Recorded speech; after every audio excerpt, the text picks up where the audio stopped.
Alrighty, so our lead this hour is from the Hoosier State. That was the stage for Game 3 of the NBA Finals. Once a generation, the Pacers play in the Finals, and I was there the last time, many years ago, they played in the NBA Finals, but they were back, home game there.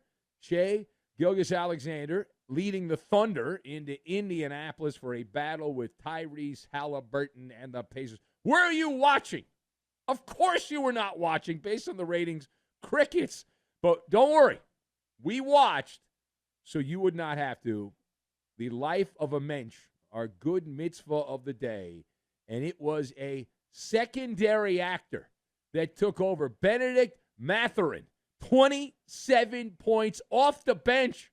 The dagger, 27 points off the bench. Played well in the fourth quarter. Tyrese Halliburton had 22 and 11, 9 rebounds and a partridge in a pear tree. And the upstart Pacers, who were given less than a 10% chance of winning this series, well, right now they're in good shape as they retook the lead in the NBA Finals, slithering past the Thunder by 9 in Game 3 on Wednesday night, as now Indiana 2 wins away from having a parade, 2 wins away from a championship. And one of the great players on this show, a man that has been immortalized by our friend Marcel in Brooklyn, Pascal Siakam. Got to make sure I say that right.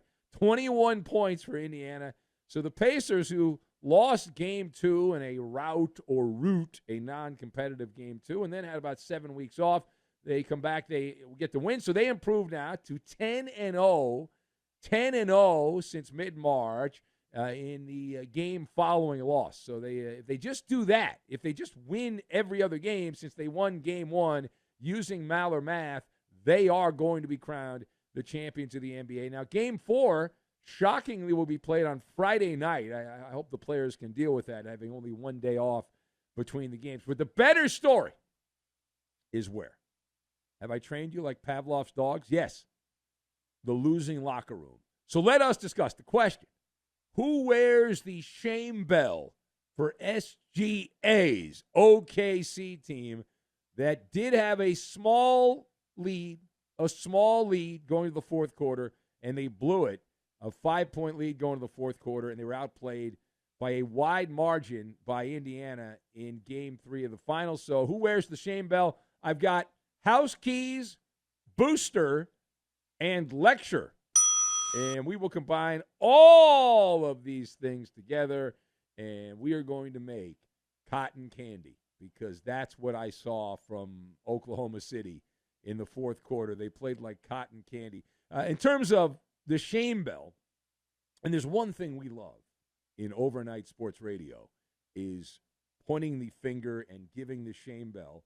So that the head of the snake is the problem here. Where have you gone, SGA, a Thunder Nation, whatever that means, turns its lonely eyes to you, as Shai was right there. We like to say on this show, when you play bad in a big game, in a key moment, you've ridden the vomit comet, and there he was. He disappeared.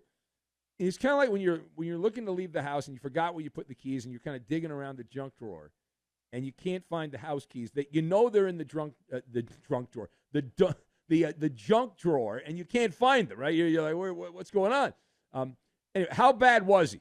All right, I'll answer the question. So OKC, mentioned they had a small lead, a bite-sized lead going to the fourth quarter. Now, we know that that's not that big an advance, 5 points. However, you are the MVP. You have been compared in columns, online posts, glowing reports from fanboys. You have been compared to Michael Jordan and Kobe Bryant. Yes, I know it's ridiculous, but you have been. Yeah, this is a good player, but that seems a little much. So anyway, what did SGA do to add another chapter to his book of legends? Don't ask.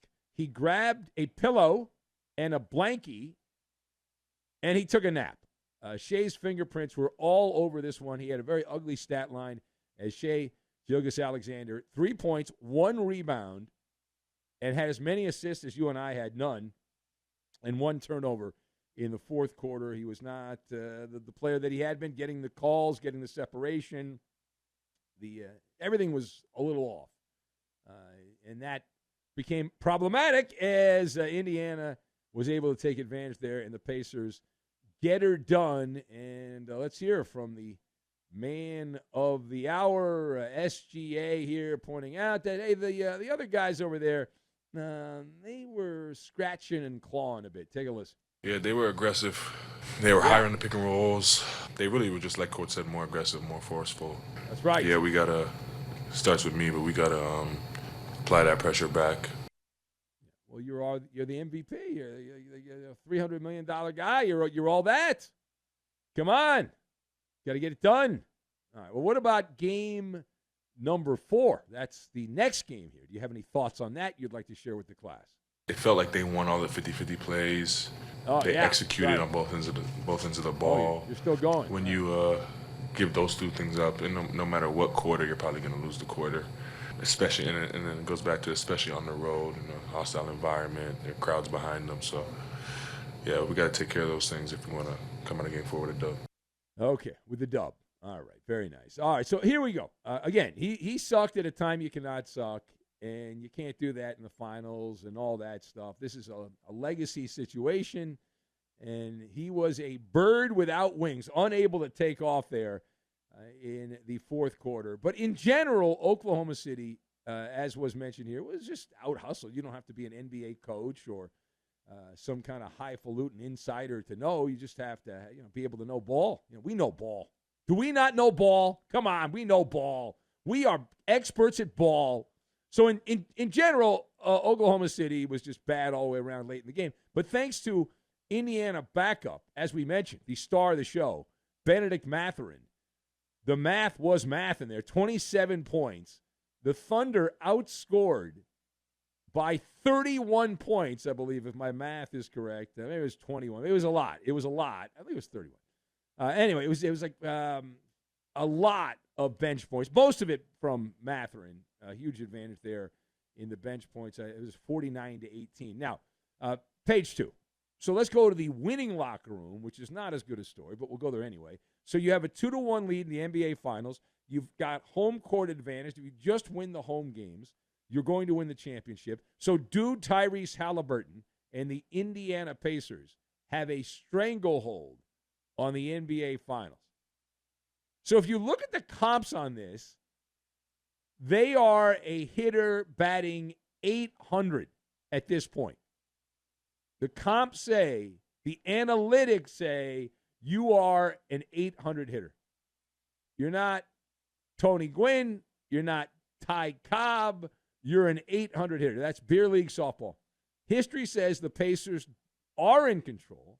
In the 41 previous NBA Finals that were tied at a game apiece, the team that won Game 3 got to get that shiny hunk of metal 33 times. That's an 80% winning clip, 80.5%. So clear advantage to the Pacers. But as we often point out, what do we say here? The disclaimer, as the great Dick Stockton, legendary sportscaster, taught me.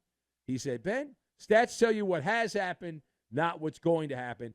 This is clearly a booster shot for Indiana. And unlike some of those booster shots we had to take a few years ago, these actually work. So can Benedict Mathurin bottle this up and do it again? Does he even have to do that again? All right, I mean, this is a game Indiana won with Tyrese Halliburton, who is known as the closer, and he was not the closer in terms of big shots, fourth quarter. He was 1 of 4 down the stretch in the fourth quarter and had just 3 points. So this is an exhale situation for Indiana, and they're in good shape.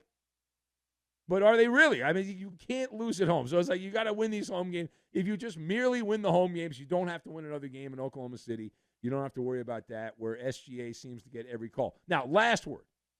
So there's a lot of people in the NBA that are freaking out. They're running around trying to put out fires here because no one's watching the finals in comparison to years gone by. It's just a bad product. People aren't into it, and the people have spoken. And so everyone's trying to come up with rationale. Adam Silver has pulled 7 muscles trying to manipulate the numbers. Well, LeBron James has entered the chat, of course. LeBron, you know who he's blaming for the lack of an audience for the NBA Finals? Did you see this? No? All right. LeBron James is blaming the media. It's the media's fault. The lack of emotion, the lack of interest by Joe Schmo. Joe Six-Pack doesn't care. The hoi polloi is not watching the NBA Finals. Now, LeBron says that the media is not telling enough stories and they're not doing their homework. He says they're failing the fans.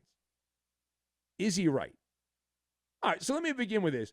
This is the word I will use is ridiculous, capital R. Capital R, ridiculous. The basketball media are a bunch of lightweights. They are not the problem. Okay, they are not the problem. The Thunder and Pacers, the Thunder in particular, a great team, right? Regular season, great team and all that. They tried to win the regular season. The Pacers, ever since like January, played very well. The issue is they don't have star power. And that's the secret ingredient, which is not so secret, that people search out. The casuals. That's what they look for. And usually you have at least one headliner in the NBA Finals, whether it's Steph Curry or LeBron, who people love to hate. And so you don't have that. You don't have Curry. You don't have LeBron. You don't have an audience. And the media, the evil media, I have read a number of glowing think pieces, stories about the magic of Shai GilgeousAlexander and the mythical superpowers of Tyrese Halliburton. Unfortunately, those guys don't make the public tingle. It's not my opinion. It's a fact. Okay? Sorry, not sorry. It's nice of media expert LeBron James to lecture the rank and file on storytelling. This is classic LeBron. Is this not perfect for LeBron? He's always got to control the narrative and make everything about him. Now, I have done a TV show the last couple of years with a guy who does that too. Makes everything about him. And I hate people like that. What are the basketball media types supposed to do if the public doesn't care? Are they going to force them to care? Are they going to make a cooking documentary with Pascal Siakam cooking his favorite dish, pasta primavera? Like, what are they going to a deep dive on Tyrese Halliburton?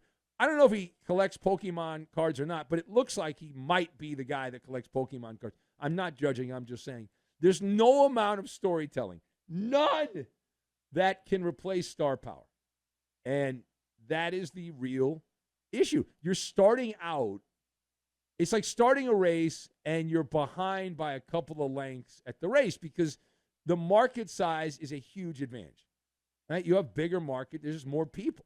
Now, not everyone in every big city cares about sports. There's a lot of weirdos that aren't like us that don't like sports. They don't have the sports gene, so they don't understand. But there's enough, if you're in the big city, the big metropolises, where you have enough people that do care and are passionate. And then the other people, some of them, a percentage of those people are like, well, we better watch because everyone else is watching. So it becomes a communal thing. And even if that same effect happens in a place like Oklahoma City or Indianapolis, the size thing is the issue. That's the rub, as they say, whoever they are.